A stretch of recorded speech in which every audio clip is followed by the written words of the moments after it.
let's just say that my husband, I'm going to start with this. My husband was like, oh my God, can we please take a break from Cuba for one moment?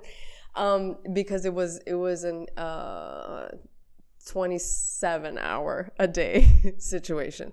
So essentially, July 11th, protests happen, people hit the streets in Cuba, and that explodes inside the heart of every Cuban American because, oh my God, they're doing it and people are seeing it. Not just they're doing it because we've known that happens and then nobody sees it, like right now, actually, like right this second. People are protesting and not many people are seeing it. But in that moment, people saw it. It went out, it was a surprise, and it was all over social media.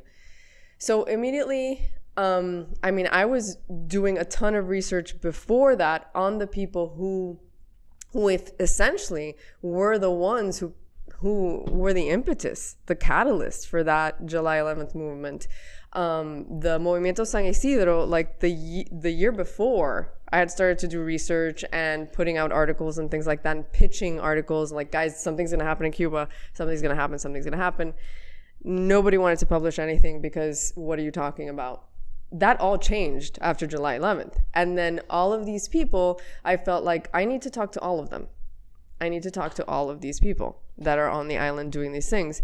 And I did, to a certain, I started to reach out and try to figure it out. And then sadly, what ended up happening was that the Cuban government exiled almost all of them. The ones who are still in prison are still in prison. And then the rest of them got exiled and they got, shot out all over the world, from Serbia to Mexico to right here, to Spain. And I went everywhere and interviewed them and got their stories, from tell me the story of your life from the moment you were born to now, and started to cobble together how this thing happened. And it was like one of those things that you think, oh my God, this is so much uglier and dirtier and fucked up. This is so fucked up. So you get to this point where you're like, there's all the hope, and then you keep getting the story and you kind of get into a hole of like, is there any hope? Because here are the people that are doing everything, like with their skin, like, you're going to take me and I'm going to be in prison, or you're going to throw me out and I'm not going to be let back in, right?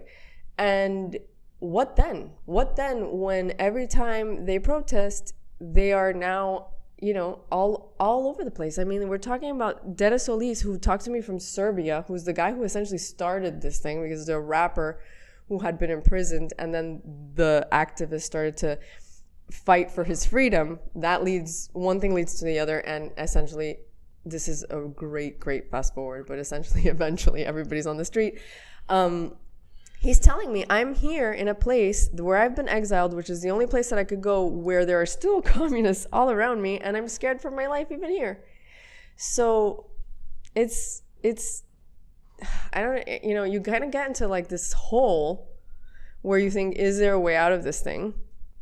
And then you realize that there has to be, because now, there's people protesting on the street despite the fact that all of this is happening, despite the fact that they know this, despite the fact that they even know that we're not receiving the information, because we're not receiving it like we were after July 11th.